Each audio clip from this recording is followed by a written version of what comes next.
네, 안녕하세요. 안녕하세요. 네, 오늘 5월 첫째 주일은 노동주일이자 어린이 주일로 우리 교회에서는 이제 예배를 드리겠습니다. 지난 5월 1일은 무슨 날이었죠? 네, 막 이름이 여러 가지네요. 그날 잘 쉬셨나요? 네, 쉬신 분도 있고, 출근을 하신 분도 있고, 예, 여러 형태가 있네요. 예. 정식 이름은 뭐죠? 법정용어요? 예, 법정. 근로자의 날. 그죠? 근로자의 날. 예. 이 5월 1일에 근로자의 날인데요. 이 근로자의 날이 언제부터 시작됐는지 혹시 아세요? 우리나라에서는? 우리나라에서 근로자의 날이 시작된 시기. 야, 이거 선물로 주면 좋겠군요. 일제시대부터 시작이 됐어요. 언제부터 시작됐냐면 1923년경부터 시작을 했어요. 네. 자, 어떻게 이렇게, 그러면 일본이 만들어준 걸까요? 일본이 만들어준 게 아니라 당시에 그 러시아라는 나라가 있었는데요. 소비에트 연방이죠. 그러니까 세계 최초로 8시간 근무제를 법으로 만든 나라가 러시아예요. 세계 최초로. 그게 1917년도예요. 1917년. 그리고 그런 나라가 많아져야 된다는 운동을 한 거예요. 세계적으로. 그래서 우리나라도 1922년, 23년 이때 노동절이라는 것을 배워왔어요. 네, 그래서 그래서 우리나라만이 아니라 한 1922년, 3년경부터 전 세계적으로 많은 나라들이 이 노동절을 이 중요하다, 이 의미가 뭐다 이런 것들을 이제 세계적으로 퍼졌고 우리나라도 1922, 3년경부터 시작을 했습니다. 5월 1일이라 이제 메이데이라고 부르는 거예요. 메이 5월 그래서 메이데이. 예. 근데 이제 1923년, 뭐 22년 이 정도부터 시작을 했는데 일제가 좋아하지는 않았겠죠. 네. 일제는 막 조선인들 일 많이 시켜야 되는데 노동절 하면 좋아하겠어요? 그러니까 일제는 좋아하지 않았어요. 이런 노동운동의 전통을 끊으려고 근데 이제 해방하고 이승만 정권 때는 1958년부터 5월 1일이던 날짜를 3월 10일로 바꿔요. 그래서 3월 10일 날 노동절을 지켜라 이제 그런 거예요. 1958년부터. 그러니까 전 세계의 노동운동 메이데이랑 분리시키려고 한 거죠. 그래서 3월 11일부터 하고 박정희 정권 때 돼서는 1963년부터는 노동절이란 말을 없애고 이때부터 근로자의 날이라는 말을 씁니다. 1963년부터. 이해가 되시죠? 그래서 근로자의 날이에요, 지금 법정 용어는. 근데 근로자의 날을 전에 일제시대부터는 사실 노동절이라고 불렀고, 이거는 메이데이라는 것에 영향을 받았어요. 아직은 우리나라에서 법정 용어 그래서 근로자의 날인 거죠. 예. 세계적으로는 인터내셔널 워커스 데이라고 불러요. 네, 세계 국제 워커니까 누구죠? 네, 그러니까 노동이라고 하면 좀 이상하지 않아요? 워커니까 그냥 일하는 사람들의 날인 거예요. 네. 약간 노동자 그러면은 나는 노동자인가? 헷갈리잖아요. 예를 들면 목산 노동자인가요? 여기는 좀 워커는 맞아요. 그쵸? 예. 그러니까 노동이냐 근로냐 이거는 조금 헷갈리는데 세계적으로는 인터내셔널 워커스 데이, 일하는 사람들의 날이에요. 그러니까 일하는 사람이니까 사실은 목사도 일하는 사람이고 가정주부 또 일하는 사람이죠. 그렇죠? 자원봉사하는 사람들도 일하는 사람이에요. 그러니까 돈을 벌어야만 노동은 아니에요. 예. 돈을 벌고 아침에 출퇴근해야만 노동은 아니니까 우리는 여러 모습으로 일하는 거죠. 일하는 사람들. 그리고 이 일의 날을 일하는 사람들의 날이 왜 필요한가? 이런 생각들을 하는 거죠. 그러면 왜 메이데이일까요? 5월 1일일까요? 많이 들어보셨을 거예요, 그거는. 예. 한번 기억을 떠올려 볼게요. 이거는 뭐냐면 1886년 5월 1일에 미국 시카고에서 당시에 이제 노동자들, 공장 노동자들이 많았어요. 공장 노동자들하고 그 가족들이 노동자들만 한 8만 명이라니까 막 굉장히 많이 나왔겠죠? 길거리에 나와가지고 파업하고 이제 시위를 했어요. 1886년 5월 1일에. 그러니까 그 전에 막 부글부글 끓다가 도저히 안 되겠으니까 나와서 이제 시위를 한 거예요. 시위를 하는 목표는 하나였어요. 뭘까요? 하루 8시간만 근무하게 해달라. 하루 8시간만 근무하게 해달라는 거예요. 당시에는 보통 몇 시간 근무를 했냐 하면은 14시간에서 더 길면 18시간을 근무했대요.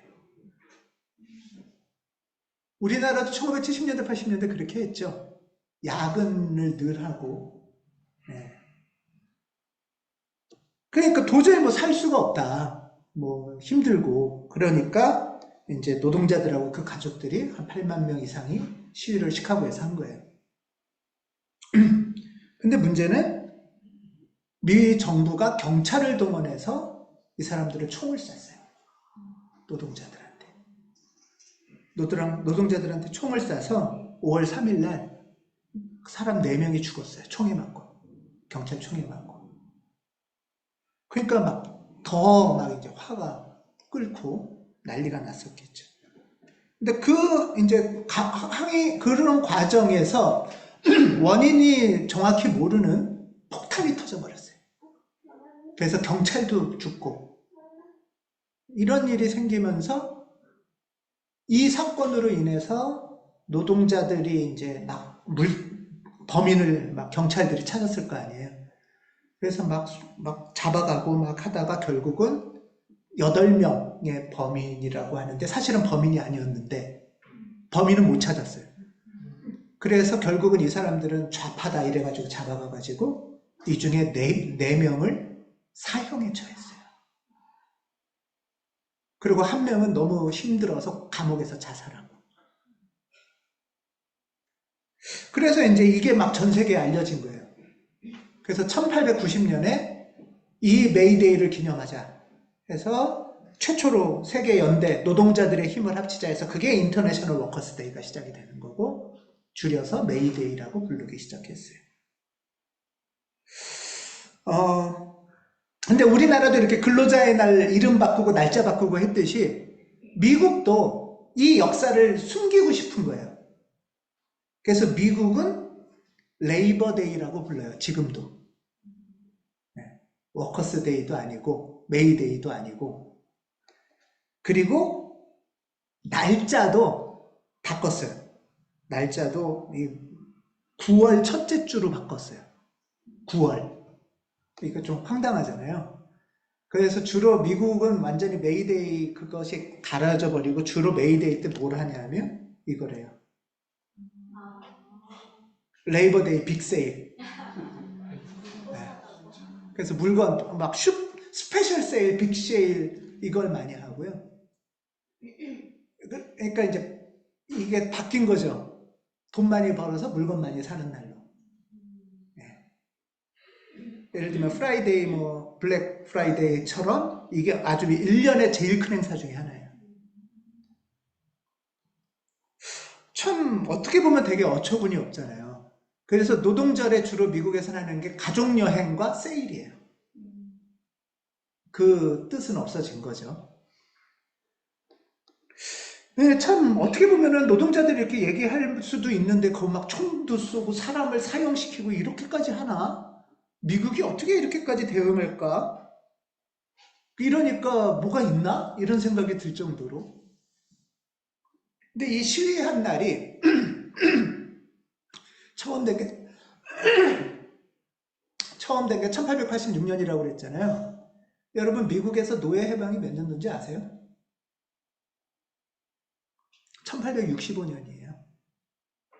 노동자 운동하기 20년 전밖에 안 돼요. 그러니까 사실은 이게 노예 해방 운동과 연결되어 있어요. 그게 우리가 분리되어 있는 거라고 착각하잖아요. 노예 해방이 법적으로 헌법에 들어간 게 노예제 폐지가 1865년인데 막 농장에서 남부 지역에서 막 강제로 노예로 노동했잖아요. 그러다 이 사람들이 만약에 해방을 시켜줬죠. 그러면 니네들 이제 나가.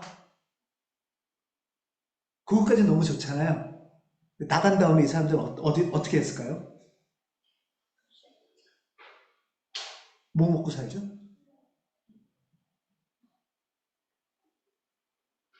이건 노예방이 아니에요. 그래서 먹고 살 길이 없어서 다시 들어와요. 그러면 이 주인은 이제 너는 노예 아니야? 월급을 주기 시작하면서 일은 똑같이 하는 거예요. 근데 사실 그 전에 주는 돈하고 큰 차이는 없어요. 먹고 살고 집값하고 다 들어갔을 거 아니에요, 노예에도. 아니면 북부로 가서 공장으로 갔죠. 거기서 유래한 말이 임금 노예란 말이 나온 거예요. 월급 노예. 그러니까 이거는 사실은 노예 해방 운동하고도 아주 밀접한, 그만큼 노동 시간을 단축하고 노동자의 권리를 생각한다는 거는 사실 굉장히 중요한, 세계사적으로도. 근데 그것을 어떻게 보면은 빅세일로 감추는, 날짜도 바꾸고 이름도 바꾸고, 그런 면에서 보면 노동시간을 단축한다라는 거는 노예 해방을 완성해가는 길일 수도 있다는 거예요. 아무 대책 없이 이제부터 나가 그러면 이 사람은 길거리 노숙자밖에 더 되겠어요? 그러니까 다시 들어오게 만드는 거죠. 그런 면에서 8시간 노동제를 법으로 정했다는 건 굉장히 중요한 세계적인 인류 역사의 최초예요. 인류 역사의 최초. 1917년에 러시아 혁명을 통해서 8시간 노동제가 법적으로 최초로 됐고, 그게 이제 우리나라에도 전해져서 1922년 3년경부터 이런 일을 하기 시작했어요. 근데 그랬을 때 우리나라 같은 경우에는 우리 근무 시간 짧게 해주세요, 노동 시간 짧게 해주세요, 그러면 누구한테 얘기하는 거예요, 대부분?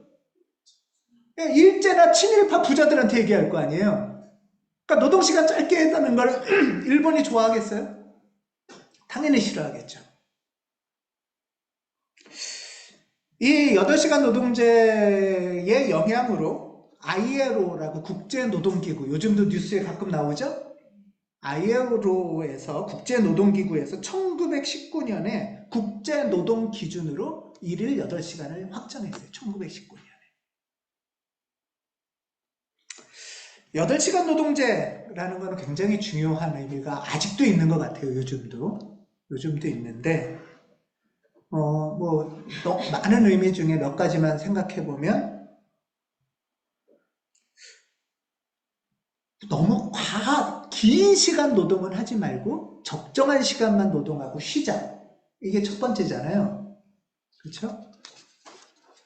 회사도 마찬가지인데, 회사 근무 시간도 8시간 노동제가 중요한데, 가정주부도 적정 시간만 일을 하나요? 아니면 특히 육아는 되게 대책 없는?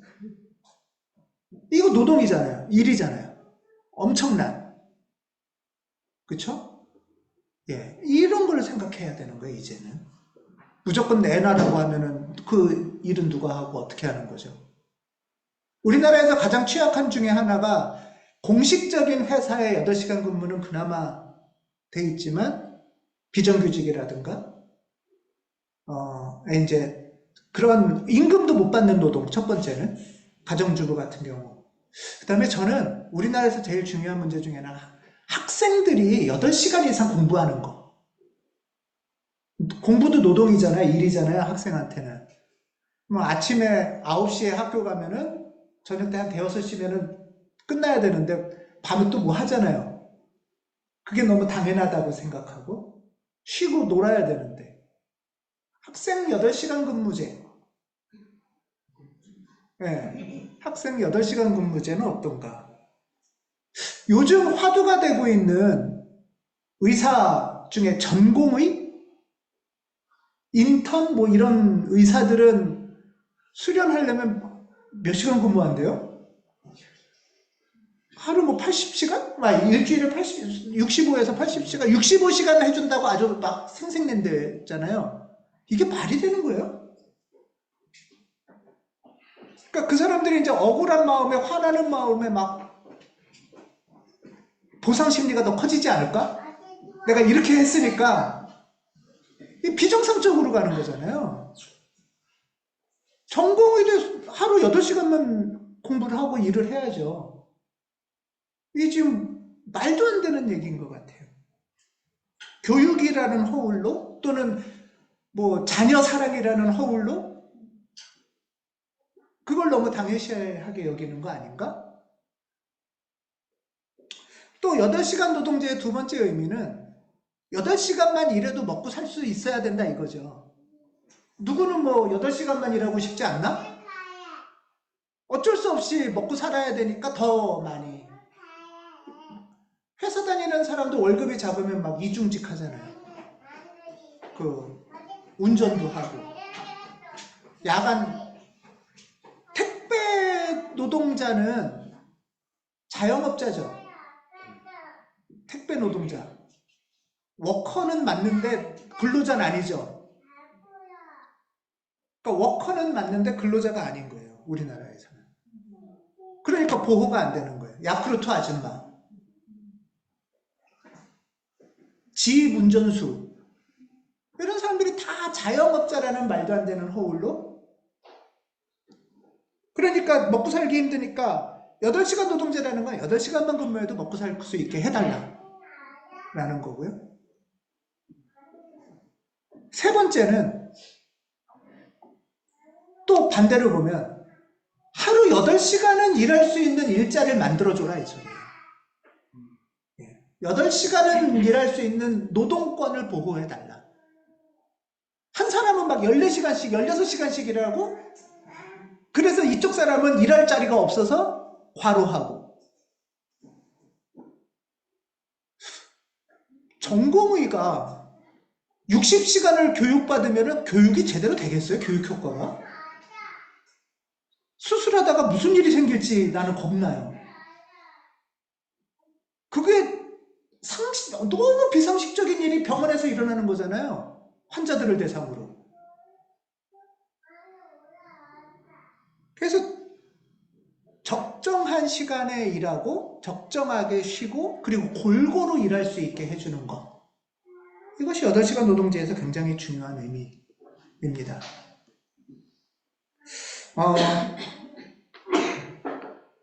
여러분 교회에서 이렇게 노동에 관한 설교나 성경 공부를 많이 해보셨나요?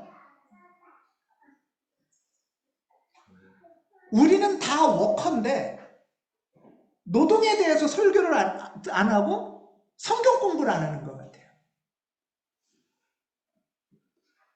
오히려 은연중에 하느님 잘 믿으면 노동 안 하고도 먹고 살 수 있는 거 아닐까? 이런 게 좀 있나요?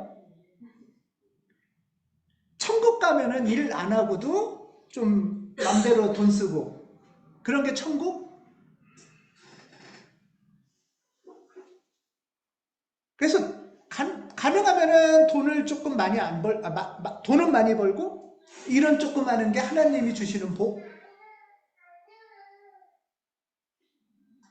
이런 게 교회 안에 은연 중에 있는 게 아닐까?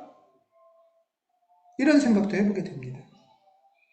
노동자보다 불로소득 고액 소득자가 더 인정받는? 헌금만 많이 하면? 뭐 이런 걸까? 그런데 예수님께서 성경에서 설교하는 하나님 나라 설교 있죠? 하나님 나라 설교의 주인공은 대개 누구죠? 네, 농부나 주부나 노동자들이에요. 워커들이에요. 예를 들면은 우리 얼마 전에 나눴던 말씀인데요. 예를 들면 이런 거예요. 예수께서 말씀하셨습니다. 하나님 나라는 이렇게 비유할 수 있다고 예수께서 말씀하시는 거예요. 어떤 사람이 땅에 씨를 뿌려놓고 밤낮 자고 일어나고 하는 사이에 그 씨에서 싹이 나고 자라지만 그 사람은 어떻게 그렇게 되는지를 알지 못한다. 하면서 이제 하나님 나라는 이런 거야 하면서 예수님이 설교하시는 거예요. 이 하나님 나라 이야기의 주인공은 누군가요? 예, 씨 뿌리는 농부가 하나 있죠. 노동자가 있어요. 또 있어요, 주인공이. 누가 있죠? 씨가 자기가 자동으로 자랐나요? 하나님이 있어요. 자, 농부는 뭐를 했어요? 땅을 갈고 씨 뿌리고 이런 노동을 한 사람이죠. 그 다음에 농부는 적정한 만큼의 시간을 노동하고 자는 거예요. 염려하지도 않고 밤새 과로하지도 않고 자면 그 자는 사이에 그 다음에 누가 일하세요? 하나님이 일하셔서 씨에서 싹이 나고 하고 자라게 하고. 지금 이 하나님 나라는 농부의 노동과 하나님의 노동이 어떻게 협력하고 있는지 보여주는 거예요. 이게 천국이라는 거예요. 이게 천국은 일 안 하고 놀고 먹는 데가 아니고 하나님의 노동과 나의 노동이 어떻게 적절하게 협력하고, 그래서 나는 내가 할 수 있는 만큼의 적정한 노동을 하고는 그 다음에는 하나님한테 맡기고 나는 쉬는 거예요. 그 사이에 또 하나님이 협력해서 하시는 거예요. 이게 천국이라는 거예요. 이게 하나님은 사람을 만들 때도 창세기 2장에 보면 사람을 만들 때 어떻게 만드셨어요? 네, 땅의 흙으로 사람을 지으시고, 그러니까 뭔가 이렇게 한번 상상해 보세요. 흙에다가 흙을 일단 긁어 모으고 물기로 와야겠네? 물기로 와서 물도 좀 붓고 그게 막 반죽도 하고 항아리 빚고 그릇 빚듯이 노동을 하셔서 사람을 만든 거예요. 하나님은. 맞죠? 네, 노동을 하신 거예요. 손에 흙 묻힌 거예요. 예수님 잘 믿으면 손에 흙 묻힐 일이 없다? 하나님이 흙을 묻히셨는데 손에. 그쵸? 교회 안에는 엄청난 노동 혐오가 있어요. 그렇지만 성경을 잘 보면 전혀 그렇지가 않아요. 창세기 2장 15절에 보면 하나님이 이제 흙으로 이렇게 막 노동해서 만든 다음에 이런 말이 나와요. 주 하나님이 사람을 데려다가 에덴 동산에 두시고 그곳을 맡아서 돌보게 하셨다. 이 사람이 최초에 한 일이 뭐예요? 에덴 동산을 맡아서 지키고 돌보고 가꾸고 이런 일을 하게 한 거죠. 이게 최초의 인간이 하는 일이에요. 이거는 뭐 아담 하와가 뭐 뱀이 뭐 그런 얘기 나오기 훨씬 전 얘기예요. 사람이 죄짓기 전 얘기예요. 노동은 죄의 결과가 아니에요. 오히려 노동은 하나님이 나를 만드신 나의 사람의 창조를 완성해가는 과정이에요. 사람답게 존재하고 살아가는 과정이에요. 에덴 동산을 돌보려면 어떻게 해야 돼요? 뭐 가지치기도 하고 뭐 벌레들 이렇게 갈라가지고 뭐 이렇게 뭐 그런 거 해야 걸음도 주고 뭐 이랬을래나요? 모르겠어요. 또 아름답다고 찬양도 했을래나요?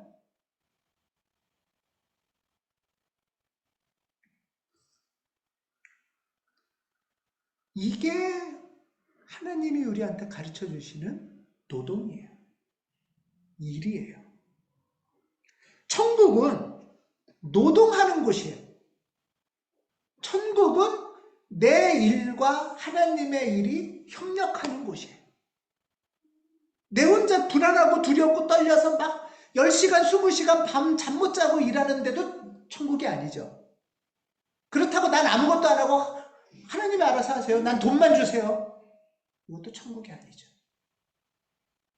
노동은 내가 나답게 창조를 완성해가는 아름다운 일이다.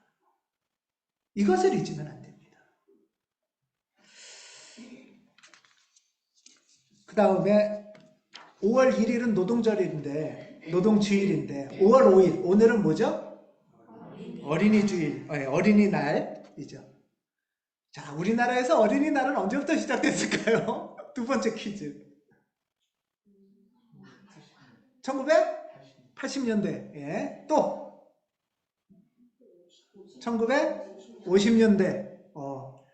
한 번만의 기회만 더 드리겠습니다. 또 이미 기회를 더 드렸다는 건 두 사람은 틀렸잖아요.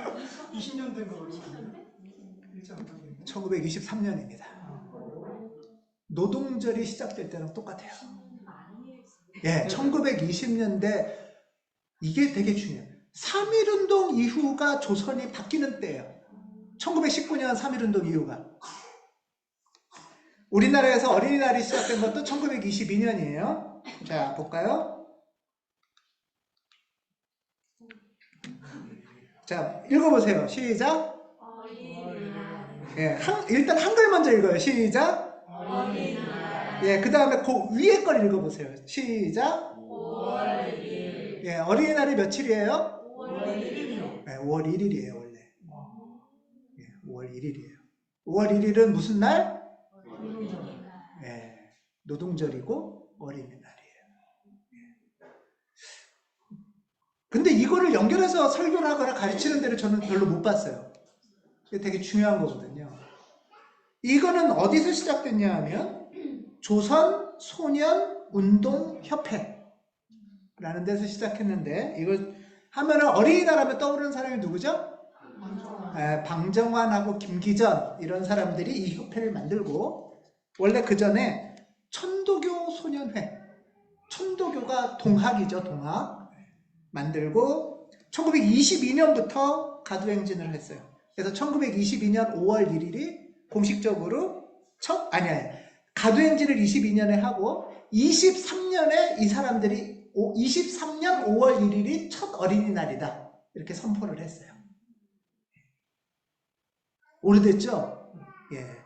자, 이거는 일제가 환영했을까요? 예, 볼게요. 이날 5월 1일에 이런 거를 발표해요. 자, 소년운동의 기초조건 이런 거를 발표해요. 자, 한번 볼게요. 어린이를 재래의 윤리적 압박으로부터 해방하여, 그 다음에는 어린이를 재래의 경제적 압박으로부터 해방하여. 그러니까 어린이가 윤리적으로 압박당했다는 거죠. 이건 이런 거죠. 예를 들면 장유유서, 어린 계모, 이런 조선의 왜곡된 윤리 교육. 근데 그것만이 아니라 두 번째가 있어요. 뭐로부터? 경제적 압박으로부터. 그래서 만 14세 이하 그들에 대한 무상 또는 유상의 노동을 폐하게 한다. 이 얘기는 뭐예요, 사실? 어린애들이 공장에서 일을 했다는 소리죠. 예. 어린애들이 옛날로 우리나라도 1960년대, 70년대 공돌이, 공순이 15살 버스 차장, 중학교 졸업하고 초등학교 졸업하고 일제시대 때 일했다는 거예요. 그러니까 어린이들에게는 어린이날이 노동절이죠. 그리고 그들이 고요히 배우고 즐겨이 놀기에 족한 각양의 가정 또는 사회적 시절을 행하게 하라. 이 애들하고 놀려면 어떻게 해야 되겠어요? 어른들이 일찍 퇴근해야겠죠? 맨날 야근하고 부모들이 먹고 살 길 없는데 애들 어떻게 돌봐요? 맞죠? 어린이가 어린이답게 살려면 엄마 아빠가 건강해야 되는 거예요. 그러고 나서 재밌는 어른들에게 어린이를 내려다보지 마시고 치여다보아 주시오. 오늘 정 집사님이 이거 보시면서 또 지현도 이거 토요일날 이렇게 주보를 꼼꼼히 보시는 분들은 너무 감사합니다. 오타도 찾아주시고 묵상도 해주십시오. 그래서 정 집사님이 치여다보시오를 보다 이렇게 쳐다보는 게 아닌가 하고 사전도 찾아보셨대요. 근데 올려다본다, 존중한다. 그러니까 내리 깔아보지 말라 이거죠.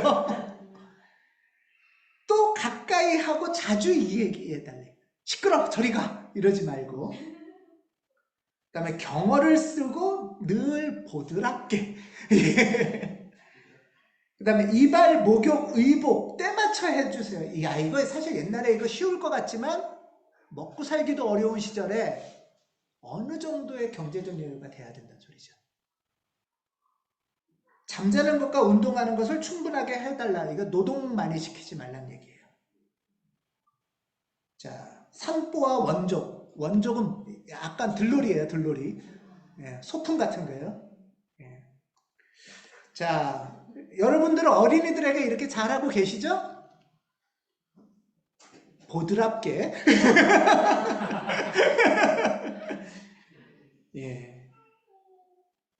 여러분이 어린 시절에는 이렇게 대우받으셨나요? 우리 어릴 때만 해도 이러지 못했어요. 왜? 먹고 살기 힘들어서. 부모들이 8시간 근무가 어딨어? 그냥 먹이는 것만으로도 힘들고. 지금도 그렇죠. 부모들 중에 많은 분들이 먹고 살기이든 아니면 내가 안 벌면 큰일 날 거야. 막 두려움에 떨든 쉬질 못하고 아이를 돌보지 못하고 이런 가정들인 거예요. 또 있어요. 어른들에게 어린이를 책망하실 때는 쉽게 성만 내지 마시고 자세하게 타일러 주시오. 이런 말들이 이제 있어요. 이게 1923년에 발표한 거예요. 그리고 어린 동무들에게도 있어요. 이거 재밌어서 갖고 왔어요. 돕는 해와 지는 해를 반드시 보기로 합시다.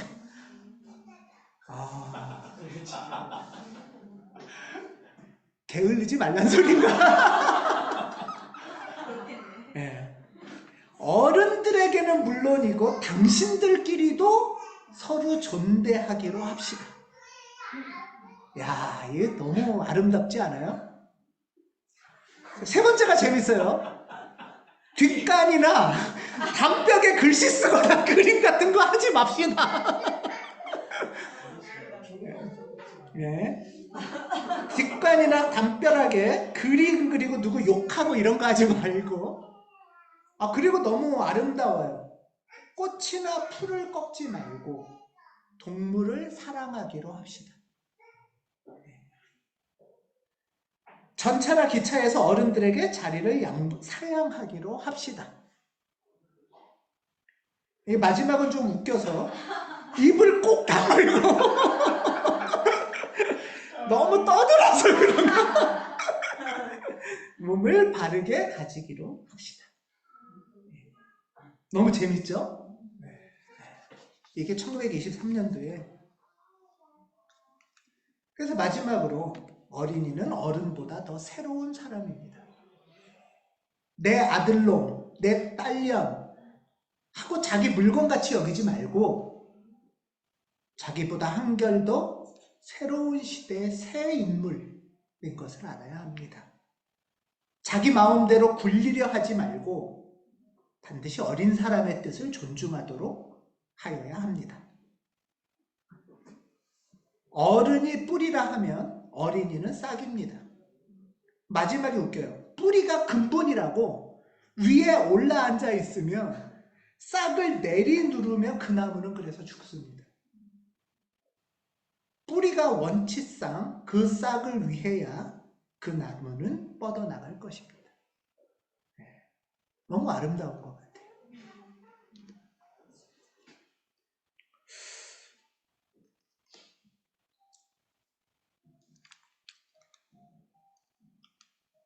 이 사람들이 하는 말은 이거죠.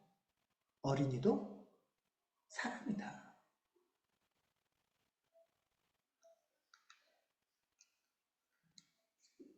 예수님께서 이런 말 하셨죠. 오늘 성시교독 얘기예요.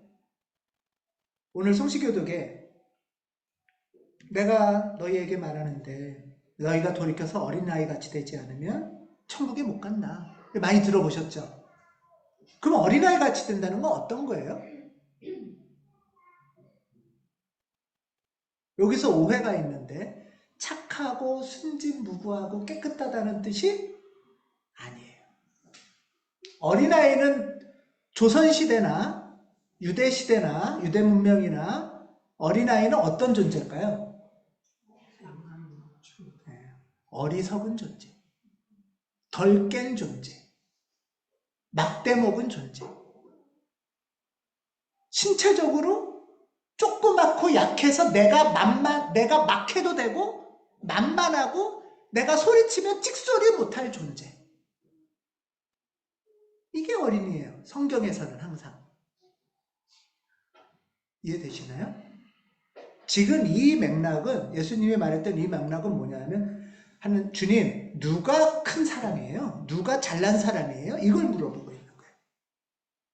근데 예수님이 덩치 큰 사람이 잘난 사람이 아니야. 천국에서 어린애같이 힘약하고 조그맣고 어리석어 보이고 만만해 보이는 이 사람이 존중받는 게 천국이야.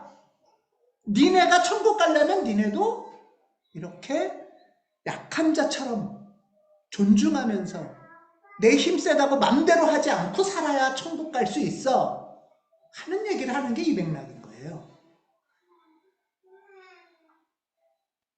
그래서 하는 말이 내 이름으로 이런 어린아이 하나를 영접하면 나를 영접하라.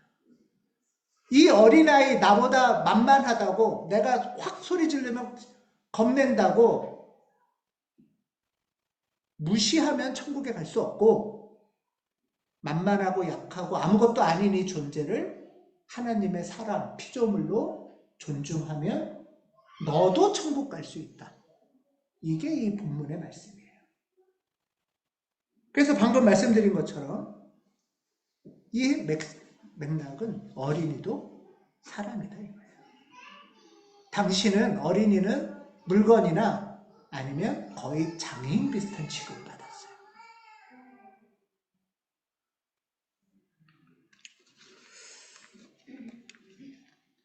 우리나라에서의 이 소년운동은 거의 세계 최초의 어린이 선언이라고 얘기를 해요. 국제아동권리선언이라고 하는 제네바 선언이 1924년에 있었거든요. 그럼 우리나라가 더 먼저예요, 1년. 어떻게 이런 사람들이 이렇게 할 수 있었을까? 이 사람들은 동학도입니다. 방정환, 천도교.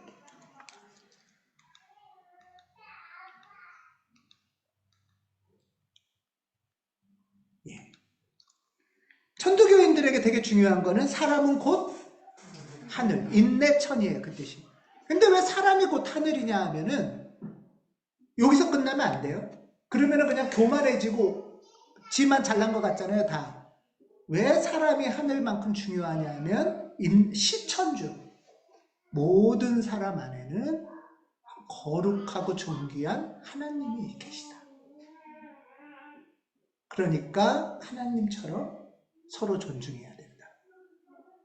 그래서 어린아이 또는 애새끼라고 부르던 사람들을 어린이라는 말을 처음 만든 것도 이 사람들이죠. 우리나라에서 한국어를 만든 거예요. 한글을. 그래서 하나님의 어린 양 하잖아요. 옛날엔 아니었죠. 하나님의 양새끼였죠. 성경에. 그 어린이란 말은 이분 덕분에 우리도 성경에 쓴 거예요. 예.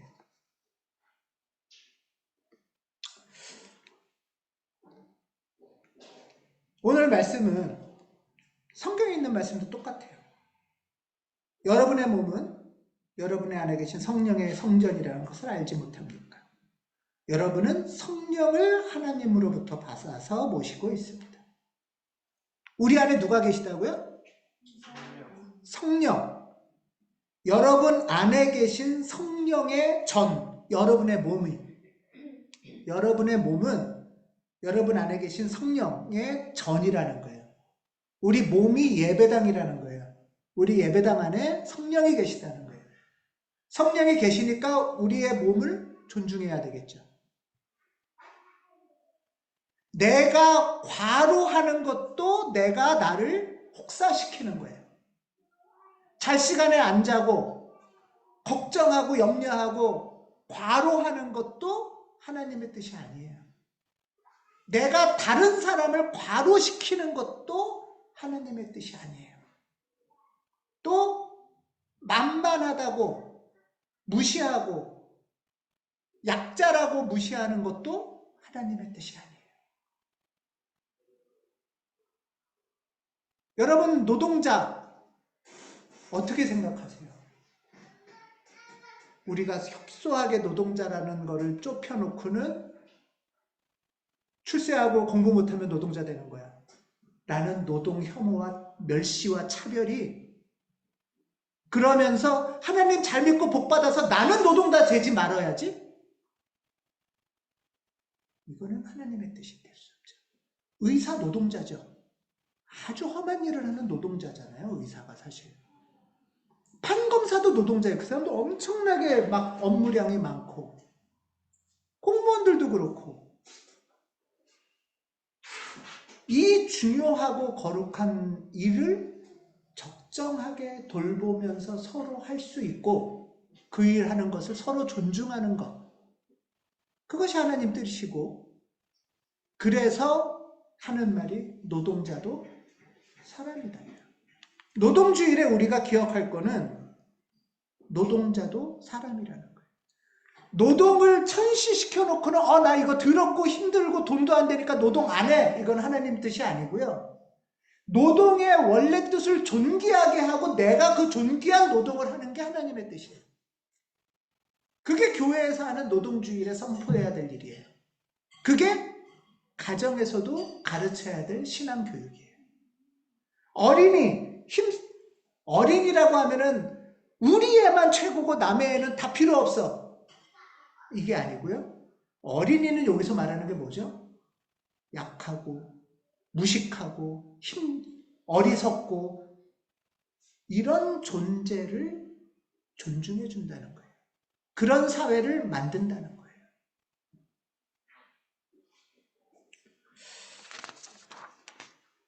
노동주일과 어린이주일, 주님께서는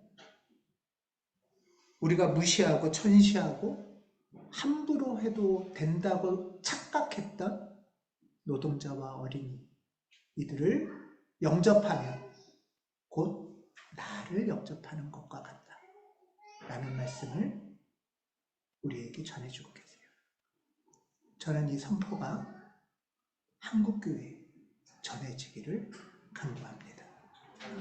기도하겠습니다.